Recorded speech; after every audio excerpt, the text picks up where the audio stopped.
It has been a while since we have done a Q&A, so I thought let's gather some questions and try to answer them. Welcome to a new episode of Let's Talk It Over.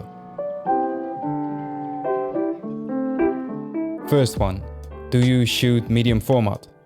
Yes, I do, but not as much. I like to shoot everything on 35 nowadays, and that has a couple of reasons. The first thing is that I want to keep a consistent look and feel to my work. And the second one is that I really like the look of 35mm film. That is the grain and the way the film handles the contrast and the colors. There are a lot of benefits from shooting medium format, of course. You'll get that extra creamy depth of field and of course a lot more detail in your negatives. But it can also be limiting. I feel that for my work I'm always faster with 35 and less noticeable when I bring my camera up. For landscapes, I really want to try out the Mamiya 7, maybe even shoot some portraits with it. Why not just shoot digital?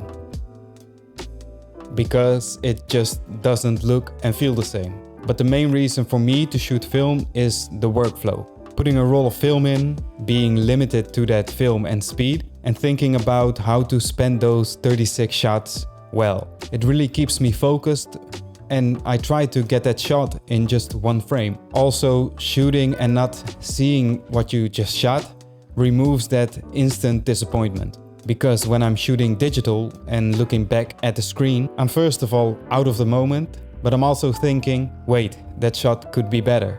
Then I try to take it again, but the moment is already gone, or you gotta ask somebody to pose again. And now I get my film back and I scan it, and sometimes of course I'm still disappointed. But now I can say, okay, next time I need to do this and this, instead of ruining the moment by taking a look at the photo you just took. But that's my experience though. Also the tactile feeling of film. Being able to hold it in your hands and take a look at it defeats some pixels every time. Are you working on some new projects? Yes, I've got a couple of long-term projects. The first one is a project that will continue forever, and that's photographing my family and my day-to-day life. Every year I'm making a yearbook and I want them to pile up. Another project that I'm trying to do is something that involves the southern part of the Netherlands, but more on that later. Stay tuned by subscribing to the channel and hit that like button because that will help me out a lot. Let's grow this channel together. Do you have gold teeth, and what's the story there? Yes, I do. I got them like 7 or 8 years ago. No real story, I just liked the look and I wanted them. My friend had them for years and he told me that I needed to go to The Hague. No jokes, if you ask anyone here in the Netherlands, they probably got them from there. But he, my friend, also told me that it wouldn't hurt at all. And just take in mind that they need to grind off your teeth to put the golden crown over it. Just like a normal crown, I think. But because they are no dentist, they couldn't use any anesthesia. So you can imagine that it wasn't the best feeling, to say the least. Are you going to jump on Threads? Definitely. I want to stay on top of the social media trends because I've got a business to run. But also I think it would be nice to have something new and fresh. At this moment of recording, it didn't release in the Netherlands yet. So when I get my hands on it, I will definitely be active on there. And if you're watching this a couple of weeks later, then I might be already online. How do I convince my client to shoot projects on film? That's a very good question. We need to know what kind of project it is and if you already worked with this client before. So, first example, you already know the client and they love the work that you created for them.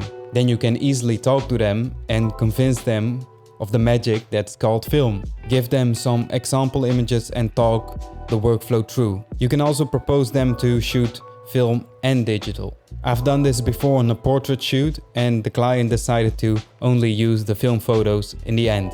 But if you haven't worked with the client already, it's a bit risky because they might think that film is just a thing of the past and not a professional tool anymore. If you're going to talk through the project and the plan and the budget, you can always bring some prints with you and say that this was shot on film, which might be also a good option for the project.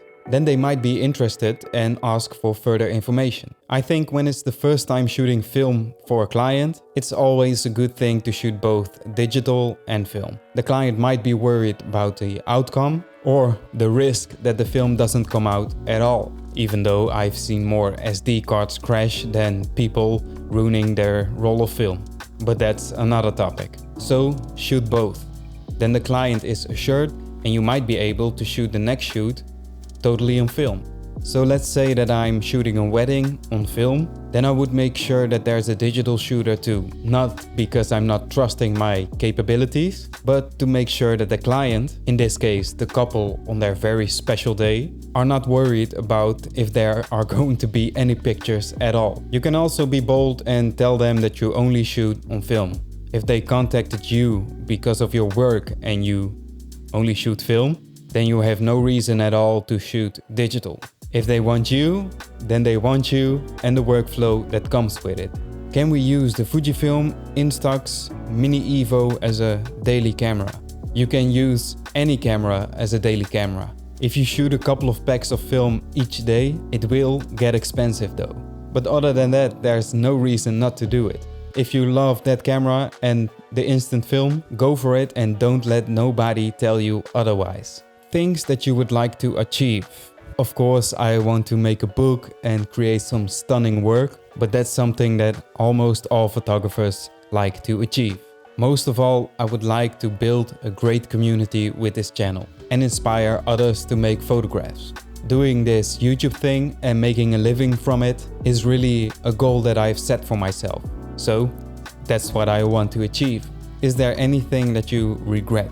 I don't like to live with regrets or looking back at the past too much. You can't change anything that happened or didn't happen, but you can learn from it. If there's one thing, then I would say that I wished that I started this channel way earlier. The plans of starting this channel were created years ago, but there were always some excuses not to do it. Most likely it was because I wasn't feeling comfortable speaking in front of the camera and everything that comes with that. But last year I decided to just go for it. No more excuses. And that's the best choice that I've made in years. And with that being said, I would like to thank you for watching. Also, thanks for sending in all those questions. And if you have any more, just feel free to put them in the comments down below and I will be happy to answer them.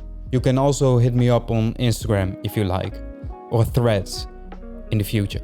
But for now, thanks for watching and I'll see you next week. Peace.